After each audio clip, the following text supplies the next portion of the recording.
Welcome to A Double and Dice with your host Kim. and Jocelyn. Pour your favorite beverage, Pull up a comfy chair. because we are ready to roll. Welcome to episode 36 of A Double and Dice. And today we are wrapping up our team building series, and we're going to start off a little different today. We're going to dive right into the dice bag. Because I could not stretch this series out for the entire year. Yeah, she tried. I did try. I think we did pretty well. Like, how many episodes did we get out of this? Oh, yeah, I should have counted, right? 1, 2, 3, 4, 5, 6, 7. Plus 7. today? Plus today's 8. There you go. That's pretty good. 8 weeks. Eight recordings. That's 16 weeks. That's right. That's more than a quarter of a year. So let's dive into the dice bag and talk about what it is we heard from our listeners about the last episode, which was our strategy episode. Yes. So as usual, we heard from people in various places. Let's start with YouTube, where we heard from everyone's fave hero, Donnie. And he says, strategy to me is using your resources to set a plan to overcome what is ahead of you. That is like super concise and probably more concise than we were in the episode. We should have started with that sentence and end it. Yeah. Dice Masters is one of the few games where your strategy can go great or horrible depending on how you roll, which is the fun part for him. On the point of punishment, the rare Jinzo Trap Destroyer was great, and great at that, and sometimes you can turn those kind of things into win cons because of how attractive other globals can be. On the note of counting dice, I am pretty good at it. One thing I do before we play competitively, I count the dice on their team to see what characters have what amounts of dice, and then pay attention to what they purchase, and then you can always add them up. Finding a purchase order can be difficult when you play multiple types of teams. I like to switch up how I purchase stuff to find out how quick or slowly I can get to my end game. So that's sort of Donnie's thoughts on strategy. He also added in here, one of the things that make this game my favorite is picturing the characters battling each other as I play. Like, you can imagine the Hulk being slapped in the face by Deadpool. Having fun is the most important part. And then he added, I'm going to send you guys a merch list, and made a sticky out face, happy face, sticky out face, tongue face. Tongue sticking out face. Yeah. So he then followed up with providing us a merch list of the things we've talked about adding into our merch potential table if we decide to do that. He said Black Widow Agent's second ability. What's that one, Kim? All right. She can't be targeted by global abilities. That's right. Then he's got Becky. She's the man only for the global. That's a good one. He says, pour your favorite drink and pull up a comfy chair. Mm-hmm. And then he has hashtag used at the top, hashtag used at the bottom, because Kim and I do have a slight disagreement on the correct placement of the use pile. Disagreement? Difference of opinion? That could probably be an episode, you know. I've already made my position on why the used at the bottom is the correct way clear. So, anyway. So I think that's some great feedback, and really appreciate Donnie taking the time to put a note on our YouTube post. And I think really that main sentence right at the top there, strategy to me is using your resources to set a plan to overcome what is ahead of you. That is strategy in an essence, right? Mm-hmm. So thanks, Donnie, for reaching out. And if anyone else has any feedback on what merch they'd like to see, if we decided to put something on merch, please let us know. So, all right, we heard from Jackalope Spam. Surprise! Mr. Nick. No, we really appreciate that Nick takes time to feedback all of our episodes. And in this one, he sent me a Discord message, as he usually does, and he titled it Strategy! ! All caps. Very excited. He's very excited about strategy. So he says that one of the most fundamental parts of strategy is how am I going to purchase what I need? So if you have a big 6, 7, 8, 9, or even a 10 cost card that you need, how are you going to amass that much energy? or cheat using Page Manager. Page Manager is a basic action card from the WWE set, which, if I recall correctly, allows you to take an unpurchased die and put it in your use pile, I think. Yes. And then if it's on a burst face, then I think your opponent gets one too, right? To their bag. So they added an unpurchased die to their bag. If it's on the double burst, your opponent has to put it in their used pile instead. Right, but your opponent gets the die as well. Yes, they get to choose as well. And then he says, if you only need cheap characters, you can plan a lot differently. Do you need to buy multiples, or when will you stop purchasing? Right? We talked about that in the episode. Mm-hmm. He said, this leads into what others have termed the 3-turn theory.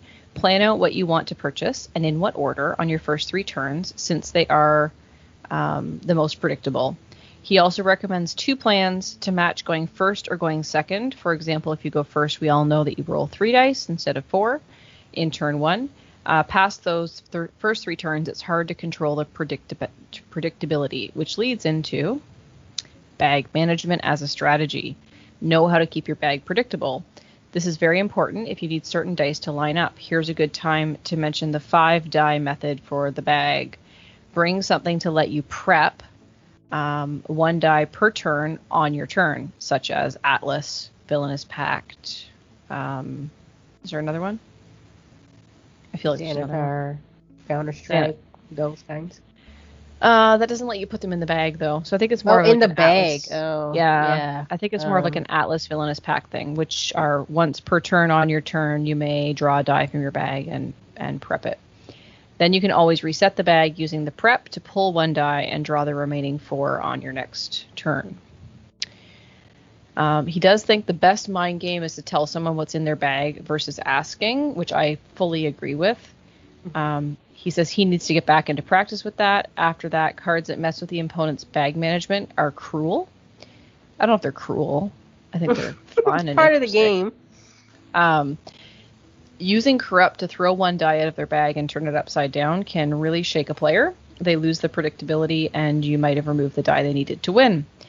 I do agree that doing something to turn your opponent's bag upside down or turn their game upside down can make a huge difference.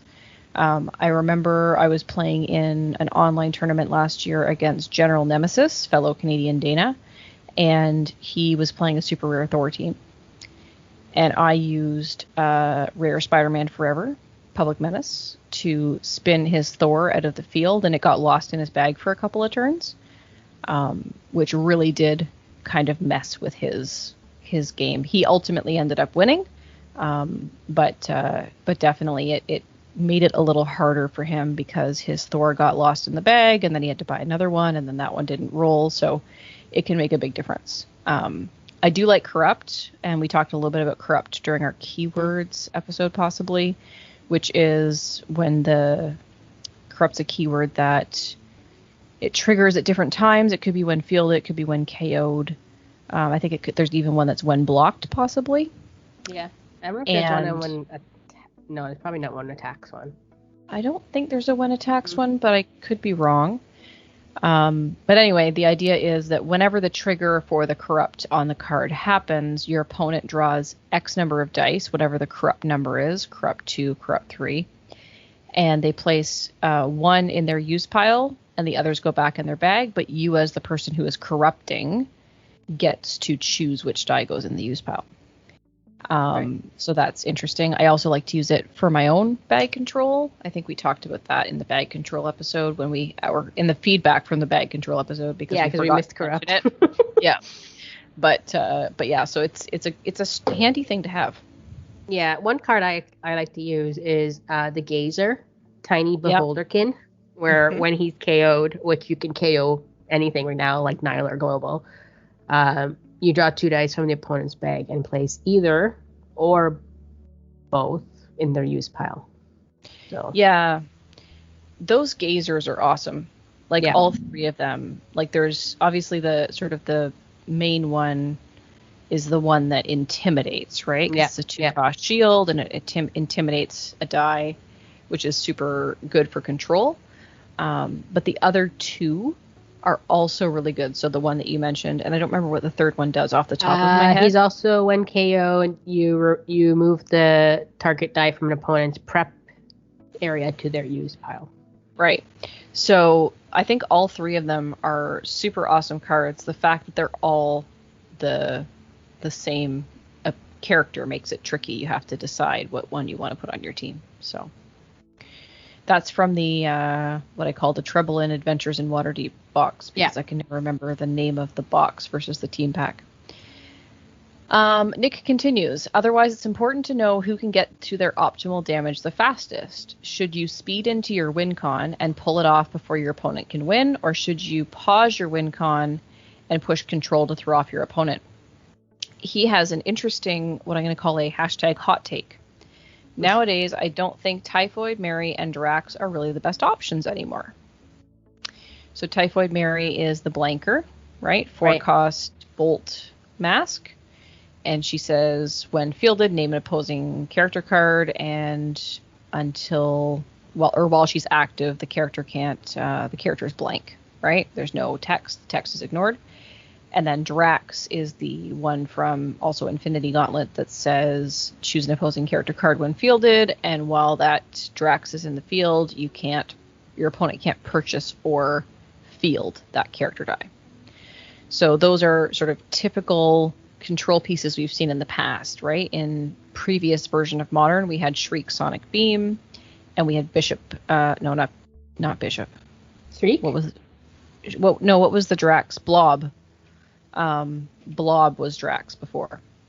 Yes, so yes. Yeah, I can't remember the subtext on him, but those were the control pieces that were quite common, and you saw those a lot.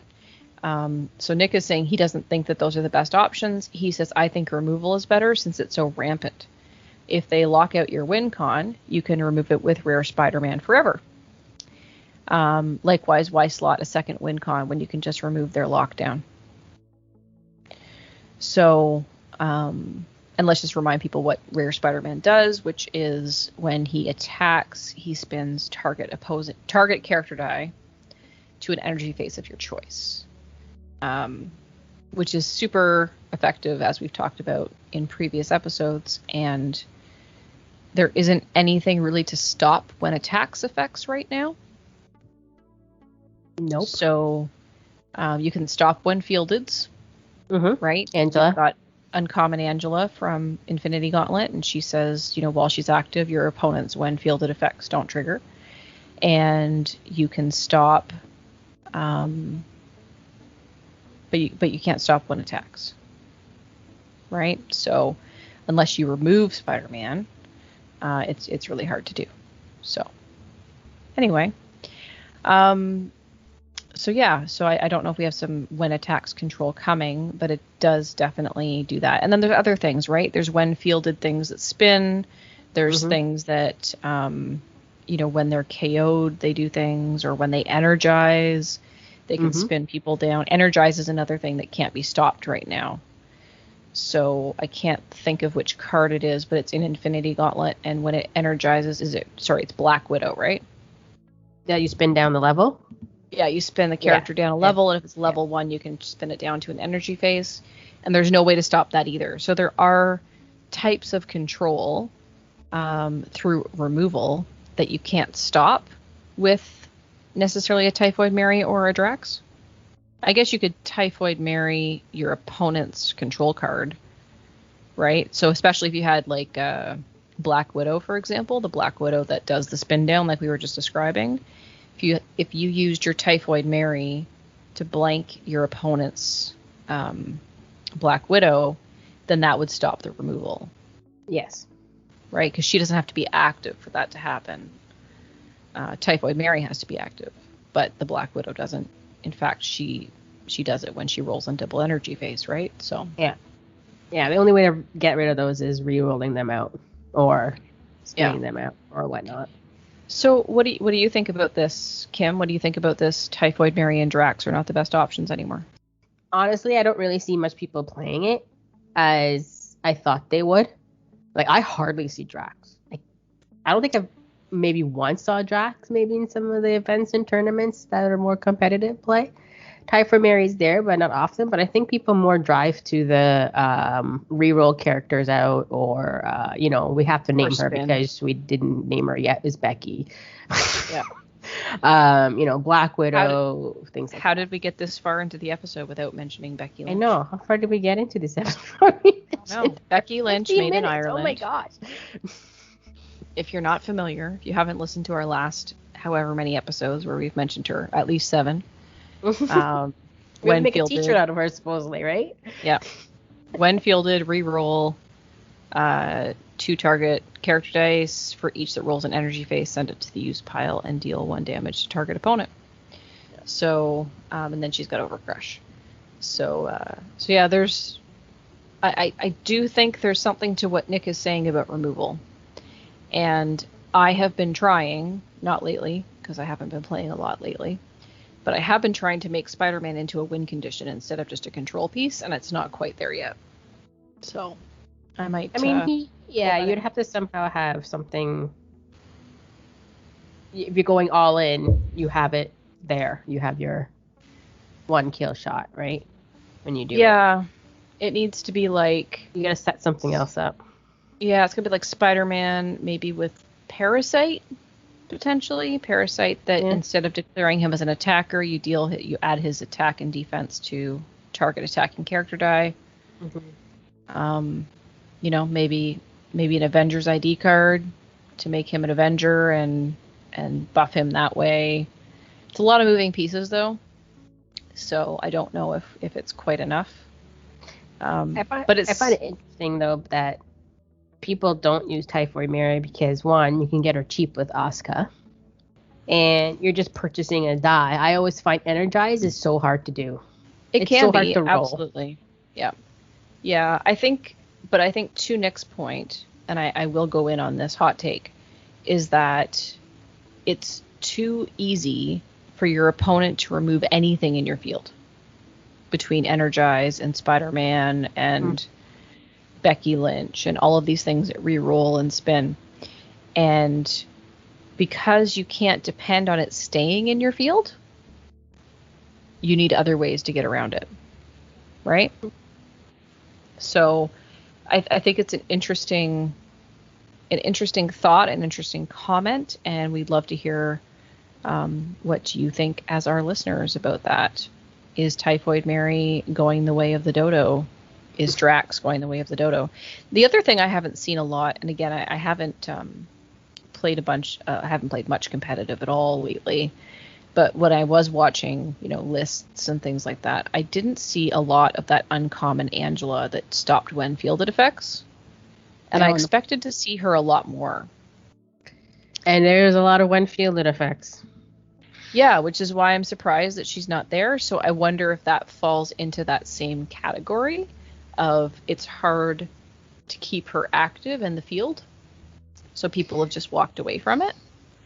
Or is it just, Godcatcher is king right now. Mm-hmm. Godcatcher, what is he called? Walking statue something? Famous walking statue, which is the trap. You field it, and then when you play an action, it triggers the 10A, 10D token. And that isn't stopped by Uncommon Angela, and it's not stopped by Drax. You can't Typhoid Mary it. Like, maybe that's why, because Godcatcher is the big baddie, so people haven't been playing around with the other stuff. I don't know. Yeah, because you really cannot stop a Godcatcher. Yeah. There's nothing to stop tokens at the moment. Other than, Intimidate. Yeah. But you got to set up to do all that, right? And you got to be quick at doing it, too. Yeah, there's ways to remove tokens. But it just is not maybe as effective as the actual Godcatcher. So, I mean, if you had a Seething Corruption and a Manchun, that when you use an action die, it deals 1 damage to all opposing character dice, and then Seething Corruption, which is an action die, which says when a character die takes damage, KO it. That would be, a good way to get rid of a bunch of Godcatcher tokens. But the problem is, if your opponent has a bunch of Godcatcher tokens, you're probably dead already. Yeah. So anyway, so that's that. So yeah, good feedback, Nick. Appreciate that. Turn 3 theory, I think, is really interesting when it comes to that, about predicting what you purchase in your first 3 turns, when you go first or when you go second. And I know it's been a long time since I prepared for a big event, but that is something that I used to do regularly, right? When I was getting ready for Can Nats or when I was getting ready for Nationals, I would pick what my first 3 turns were going to look like if I went first and what they were going to look like if I went second. And I would also even narrow it down to the types of teams I was going to go against. So if I knew I was going against X team, then I would change my strategy. So for example, last big event I really prepared for was 2019 Worlds. And I was like, well, if I see an Iceman across the table from me, or I see a Venerable Dreadnought across the table from me, or anything that does 1 damage or more as direct damage goes, my first thing I'm going to do is buy a Black Widow agent, right? She's a 3 cost, so I can buy her first on turn 1, and I can buy her first on turn 2 if I go second. So that was sort of my strategy. But if I didn't have that across from me, then I had a different plan for how I was going to handle my team. Yeah. So, and that helps when the meta is predictable. The meta at 2019 Worlds was not very predictable. In fact, the very first team I faced was something I did not expect to see at all. And I held my own against it. It was actually a Spider-Man wall of text. I don't know his subtitle. The one that says, when he's active, your opponent must declare blockers for all of your sidekicks before declaring a blocker to Spider-Man. Oh, yeah, that one. Yeah. There was a second win condition on that one as well, but it was a little slower. I can't remember what it was. Might have been Jubilee, but I'm not sure. I don't particularly recall. But I managed to hold that game right till the last minute, and then I did end up losing it, but it was very, very close. So, but I did not expect to see that team. So, but isn't that wall of text now is a golden card, isn't it? It is now a golden card. Yeah. Do you know what his subtitle is, Kim? No. I feel like we should. I'm just going to pull it up. It was from the Shriek Pack, Spider-Man Maximum Carnage. Oh, yeah, okay.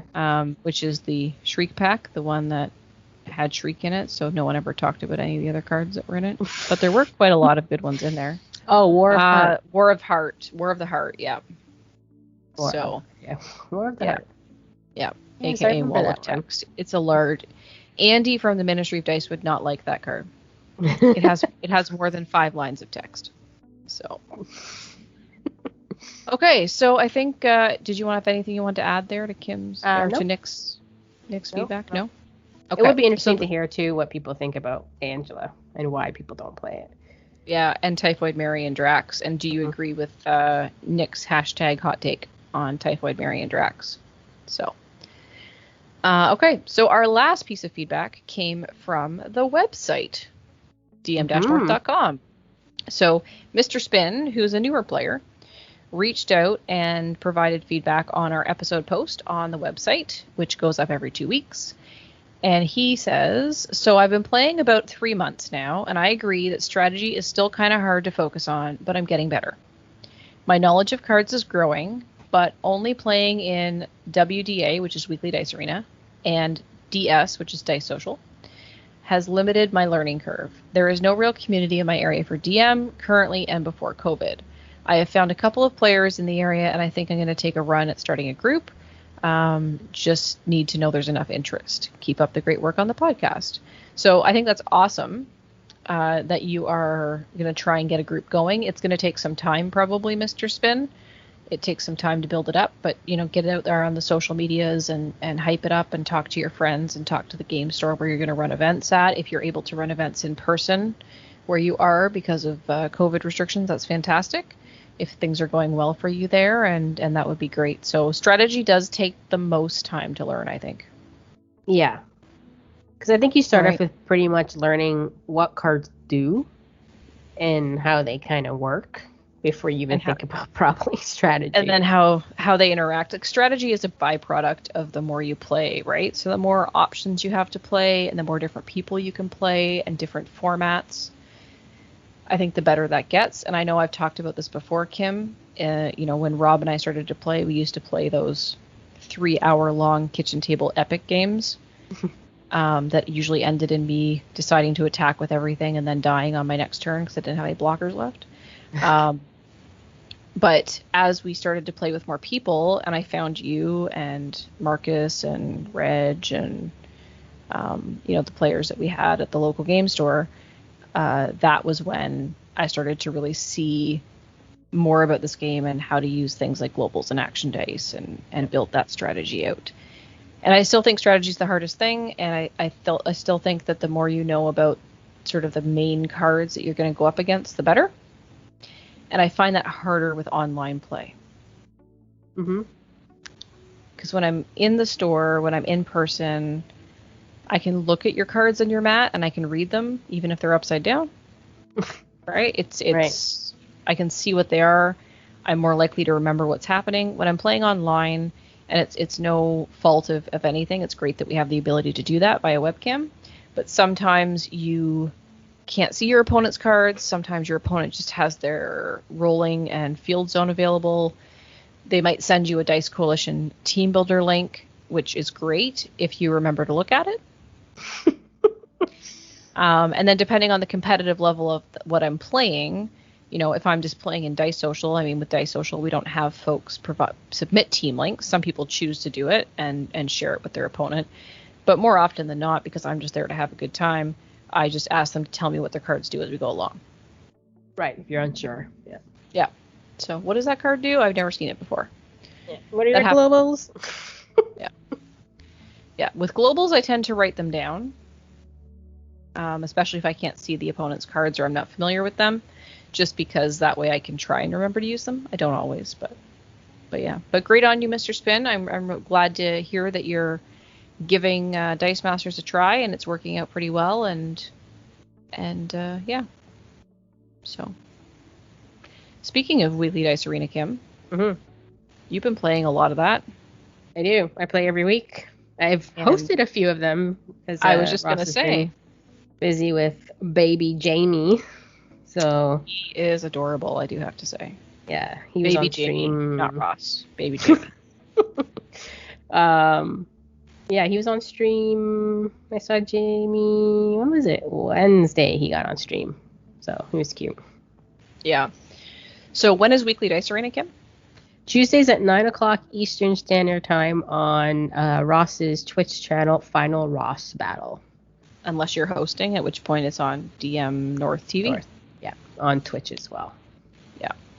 So there's always different formats there, and it's a great place to go and get playing. And there's anywhere from 4 to 10 players, I guess, on the busiest nights. Sometimes more, but there's usually 3 rounds, and it's about 2.5 hours. So if you are not like me and going to bed at 10 o'clock at night, so you miss out. But 9:30, 9:15, 8 o'clock. Not usually 8 o'clock. Come on, Kim. I'm usually up till at least 9. So I have to work early. So yeah, it's a fun time. I miss being able to play in it because it's a fun time. And Jocelyn did used to play people. She did at the beginning. Well, yeah, I wasn't working then. So I didn't have to get up in the morning. And then I tried to keep doing it when I went back to work, but it just was not working for me. I need my sleep. So unlike some people. Night Owl Kim. Yeah. Little Miss Kim over there. Yeah. Up till all hours of the morning playing Dice Masters. Yeah. Yeah.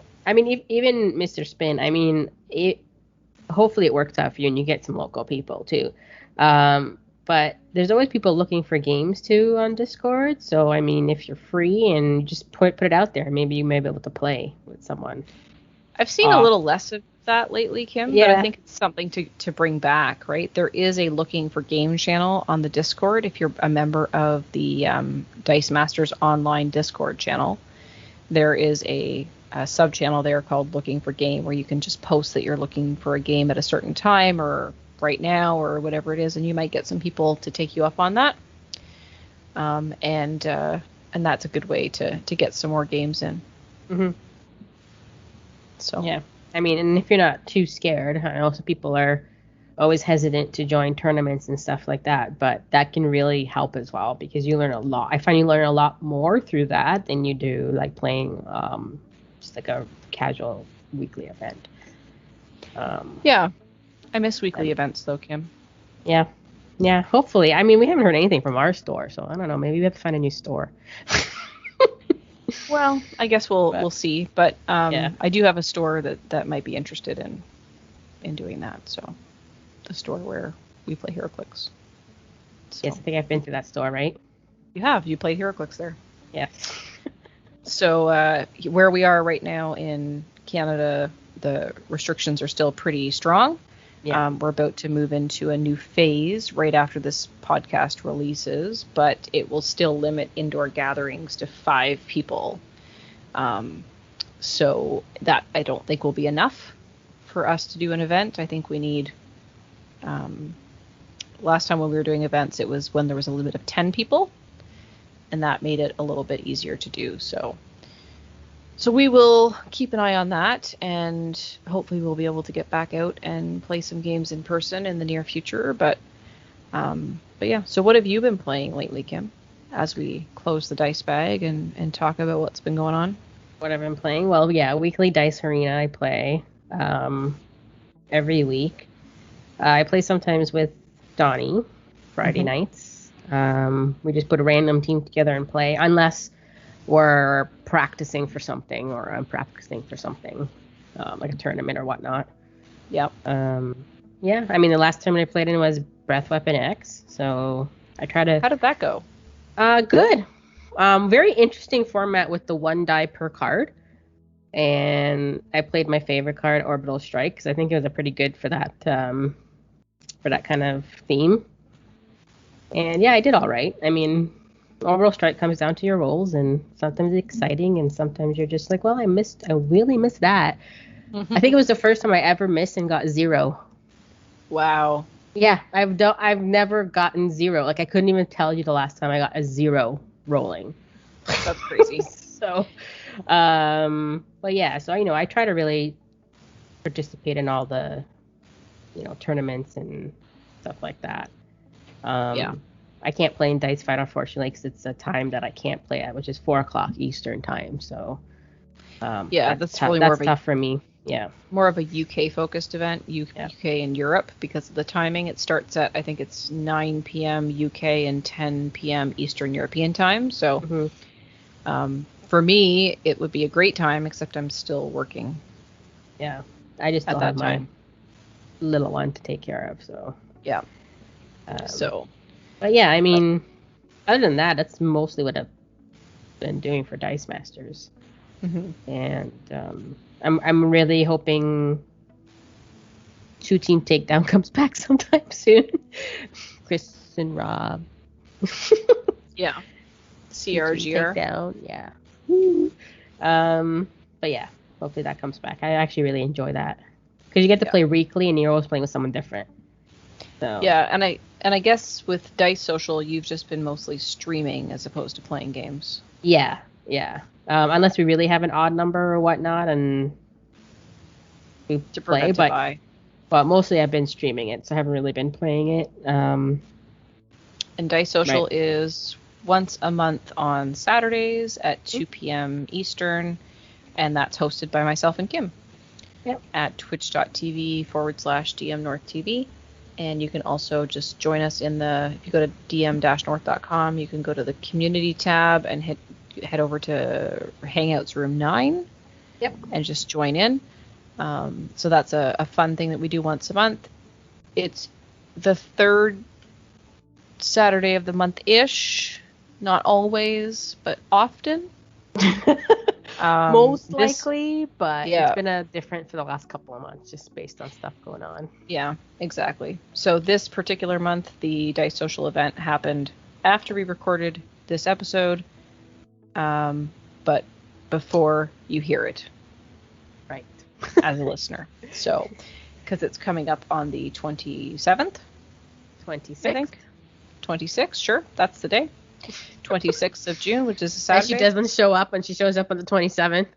No, I won't show up on the 27th. I'll show up on the 26th. I have to build a team yet, though. And those teams, an easy one. Summertime. These themes for Dice Social tend to be a little more simple in a way.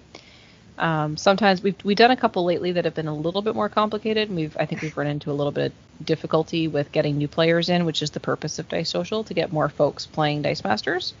And some of the themes have maybe been a little more involved and not maybe as new player friendly. So we've gone back to what we call our spelling themes, where you spell out something with the titles of your cards. So this particular event was spelling out the word summertime, since it is June.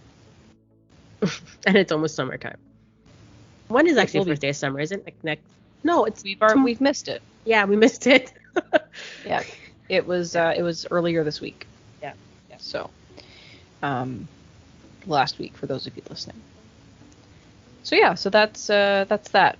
As far as I go for Dice Masters, I've been playing some games with Rob, and we've been recording those over at youtube.com/Dice Station Zebra, because we hit our 100 subscribers. Yay! Yes. And we now have an official URL. So that's awesome. We've been putting up HeroClix videos and Dice Masters videos, and a few other things have come out there as well. So you can always check that out. But we usually put up Dice Masters on Wednesdays. So lately we've been playing a campaign game. So Rob is running a campaign similar to what the Ministry of Dice did a little while ago with their Dungeons and Dragons campaign, but we built ours out of Marvel sets. So I'm playing an X-Men team, and he is playing the villains that I have to defeat. So that's been a lot of fun. And how's that going? Is the good guys winning or no? Well, if I told you, then that would be a spoiler. That's true. All right, spoiler alert. So you can go over to youtube.com/Dice Station Zebra and start checking those games out.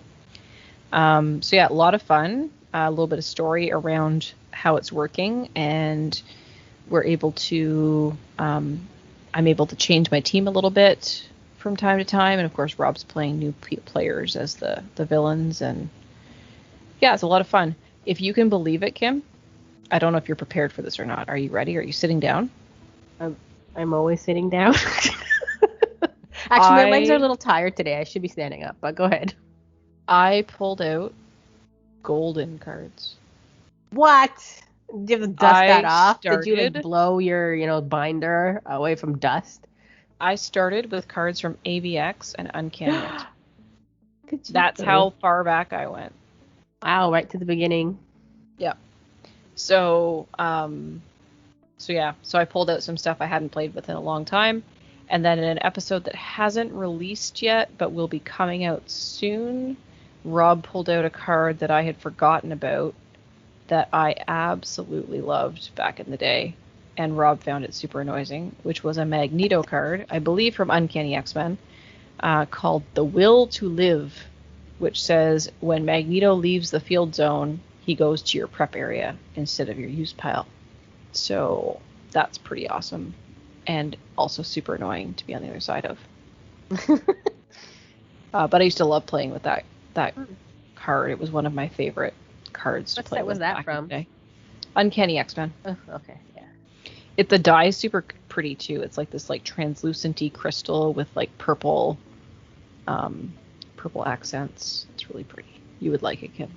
I don't think I have anything from Uncanny X-Men. Seriously? No, so Uncanny X-Men, Age of Ultron, Amazing Spider-Man, Civil War, Doctor Strange, Deadpool, 2% maybe of what I own from those sets. I have an almost complete set of Uncanny X-Men. I think I only own Namor. Namor's his name? Yeah. And that's it, maybe. Maybe some others, but I don't own anything from those sets. And then everything X-Men was the first one that I really collected. I started buying some Age of Ultron, but but it wasn't really like a super great set. And I like the Uncanny X-Men set better, so I was buying more and more of that. So I have like tons and tons. Oh, and Defenders. I don't have anything from that either. Yeah, but that's okay. That's all gold and stuff now. Yeah.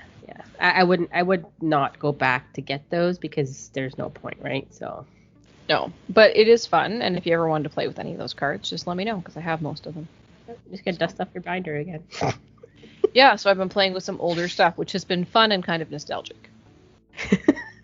So. It's a full circle, right? It comes right back around. Yeah, I mean, if I'm playing, I want to play with stuff that, is current most of the time.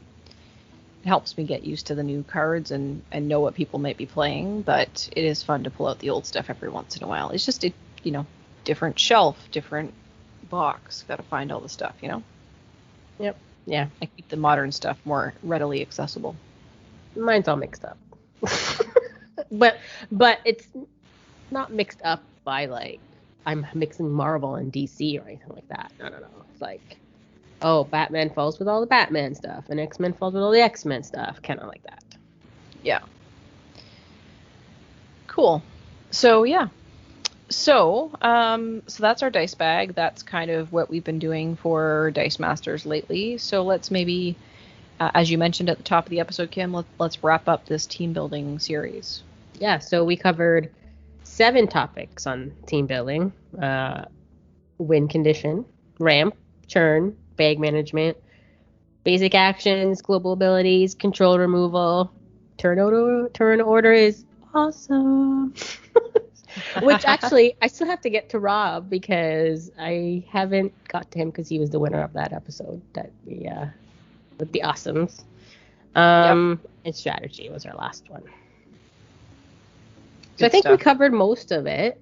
Yeah, I mean, if we had missed something, I'm sure we would have heard from it by now. Yeah. Something major. But, I mean, out of all of them, I think turn orders maybe something that I need to pay attention to more. I never refer to the turn order to answer questions, you know what I mean? When it comes to what cards do and what timing they happen and et cetera, et cetera. I never really looked at the rule book and looked at the actual order to see when it would actually trigger or when it'll actually happen. It does solve a lot of questions. Yeah. Not all of them, but a lot. It solves a lot.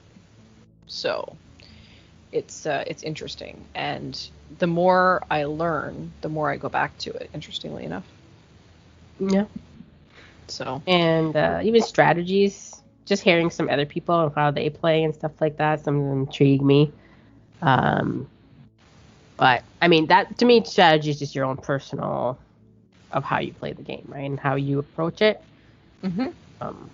It's not like you watch me and be like, I'm going to do what Kim does, because no, that's not how it really Don't do what I do, actually. Some people do. Some people mimic, right? Yeah.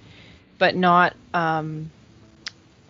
everything works the same for everyone, because everyone has a slightly different play style, right? So I think about here's an example that I like, is the 2018 Canadian Nationals. That was the first one that Rob and I attended. And Rob did not have the big baddie at the time, which is a super rare Yuan-Ti card. Mm-hmm. So we spent a lot of time building a team for him that could hold its own against a super rare Yuan-Ti if necessary, which of course became necessary. And we had done some cool things with it. So he was using Hulk from the Mighty Thor set, which is the one that when a character die takes damage, your opponent takes 2 damage, something like that. And we had built some cool stuff around that. There was like Captain America that buffed sidekicks or maybe gave them infiltrate. So your opponent had the choice of blocking the sidekick and taking 2 damage, or the sidekick infiltrating and them taking 1. And then I think we had on there, at one point we had super rare Angela on that team, which at the time was the one from the Guardians of the Galaxy that said your character dice gain infiltrate and cannot be blocked. and there was a couple of other things that we had done with that team. And it was a really good team, right? It had some good control in there. Of course, there was a Shriek Sonic Beam, and there was a Bishop Butterfly effect to deal with super rare Wanty damage and things like that. And so it was a really interesting team. It was really well built. And of course, back then we were new, right? We were new to the scene. We didn't really know anyone. And I had just started reading the DM North articles because when we went to Cannes Nats 2018, we met Laurier, who CCM 00007, who writes articles for the dm-north.com website, as you and I are now part of that website. And really? I know, right? Spoiler alert. Oh my goodness, I didn't know. So anyway, so Matt saw that team and he rebuilt it, and he took the core of Rob's team. He changed one card out. I think he got rid of the super rare Angela and flipped something else in there. But he was saying how it didn't quite work for him because he wasn't a big fan of the cake basic action, create food and water, which is what Rob was using for his ramp.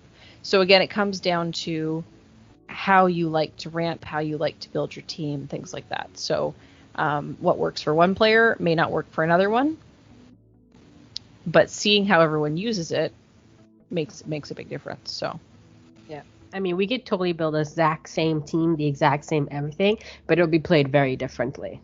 Yeah, probably. Yeah, absolutely. For me, the thing that I'm still working on as a result of this team building series and something I've been working on before that is really getting better at ramp and churn. Mm-hmm. Trying different methods of ramping and churning and what works with different styles of teams, because I really do feel that recovery from a bad roll is one of the best ways to continue on in this game. Like if you miss something, how do you recover and get that thing back so that it doesn't get lost in your bag? And the best way to do that is, first off, don't over purchase, and second off, ramp and churn. So those are the two things I'm working on. So I've got the over purchasing thing down. I would say at some points I might even under purchase, but under purchasing, in my opinion, is better than over purchasing right now. But the ramping and churning is something I'm still working on. And I don't want to always do it in the same way, and different teams require different ways of doing that. So I've been playing around with a few different ways of doing that and seeing what's working for me. And that's where I'm kind of continuing my sort of strategy building is how can I ramp and churn and how can I recover better from a bad roll. Yeah, I actually never really what are you talking about? I don't have bad rolls. No, kidding. Except when Orbital Strike doesn't roll any characters. I couldn't believe it. 0? I couldn't believe it. I rolled and I'm like 0? That's 0 damage to you. 0. At least you weren't playing that other one. What is it? Chaos Warp? I never played Chaos Warp. Chaos Warp, you take damage based on the energy. Oh, yeah, that symbols. card. Yes. Yes. Yeah, could you imagine? That would have been awful. That would have been a funny game, actually. But not funny, haha. No. And that's the thing, is like if you have a bad roll and you don't want to over purchase, I always have to remember too is you don't have to purchase anything. Mm-hmm. You know what I mean? You keep those energy back and try to use it for something else, and hopefully maybe your opponent has some globals that you can help ramp or churn or whatnot. Even if not, if you don't need something, don't buy it just to spend the energy. Yeah, you don't need to, and that's one thing I need to learn. Yeah. It depends on the team. Yeah. It depends on the team. When I was playing that team with Lita and Atlantis, when you play the Atlantis action die, when you feel the sidekick, you draw 2 dice and roll them. Mm-hmm. And I had Lita that was making all of my as many of my sidekicks as I want into sidekick character faces. I think she's called Fan Favorite from the WWE set. And I can't remember what else was on that team, but it was a sidekick generating swarm, not swarm the keyword, but like the idea is you field tons and tons of sidekicks and push through for damage, right? and buy stuff. And that was a team where it's interesting because you have to figure out how many sidekicks you want to field, and then make sure you have enough energy to buy something if you get to keep fielding sidekicks so you can continue to roll things and overwhelm your opponent. Mm-hmm. So that was an interesting sort of strategy to me, and that was one where I started to take more bag burn. Mm-hmm. Where I sort of balanced out how many sidekicks I should be fielding and how many I should be trying to push through at a time. And if my opponent was KOing my sidekicks instead of letting them go to use, then I was running into trouble that way. So, actually, speaking of bag burn, I think we haven't really talked about bag burn. But I think we touched on it. Maybe? In the turn order Okay, because episode. I don't like taking bag burn, but some people do. Some people think it's fine. Well, it's okay. They take bag burn. Life is a resource. Yeah. Yeah. You to lose a our life, list. but you gain an energy, right? So. Yeah. You have to know when to stop taking it too. Yes. Yes. Right? There's nothing wrong with taking a bag burn, losing a life here or there if you're still, ahead of your opponent. Or that by doing it, it's going to put you in a better position so that you can overwhelm your opponent. But it comes back to that strategy and practice. Yeah. And the biggest thing with bag burn is don't forget to spend the energy. Yes. Yes. Put your finger out there, get a token, put something to remind you that you have energy. It's virtual energy, so it goes away as soon as you pass priority to your opponent. So, yeah, don't forget it's there. Especially if you really do need it or whatnot. Spend that energy first. Yeah. But yeah, I mean, each thing probably would resonate in my head. Probably like team building or something like that. But yeah, the more you play, the more you're gonna, get better, and you're not gonna be better or perfect the first time, right? So there's always tweaking to do. Absolutely. And you don't have to always build a brand new team, right? If you build a team and it's not quite working the way you want, you don't have to bin the whole thing. You can just pick the pieces that you want to work with and try different ways of getting there. Change your ramp, right? Mm-hmm. If you have a win condition you like, try, and you can't get there fast enough, try changing your ramp, or try changing your control. Try changing how you get to your win condition. I think about Laurier's article that he posted this week on dm-north.com where he talked about it was Clayface and Supreme Intelligence working together. Mm-hmm. So you could use the Clayface Global, which is spend a mass to bring a die into your reserve pool from your use pile on any energy phase. So he was bringing something in on 2 energy. And then using the Supreme Intelligence Global, which says pay 2 generic and prep a die from your use pile with a purchase cost of 2 or less. Right? Right. So he was using 1 mask to essentially prep a die from his use pile. Right? Because the mask turned into 2 energy, and then the 2 energy got spent to do the Supreme Intelligence. So if you've got cheap dice, like 2 or less, it's a good way to get what you want out of your use pile and back into your prep area. Yeah, I actually never thought about that. I never put the 2 of them together, to be honest. I had never done that, but I thought it was an interesting strategy. So, and that's it. Like, watch what other people do, read their articles, test out what they do, tweak it, see how it works for you, listen to other people's suggestions if other people are willing to make suggestions about what you can do to try your team differently. And know that it's not always going to work for you because, like that example I gave of Rob and Matt, where Matt tried to use Rob's team, the style of that team, the way Rob was using it didn't quite work for Matt, so he needed to tweak it in a different way. Yeah. It's a game, I think you got to be open-minded, right? And definitely. You got to take their suggestions and all that stuff, especially if you want to, if you're newly starting or whatnot. And hey, even veterans can, we still take advice and stuff like that. So, wait, I'm not calling myself a veteran, but you're a veteran player. Yeah, okay. You sound old. Remember 2006? I started playing this game. 2007. Yeah, that's right. Yeah.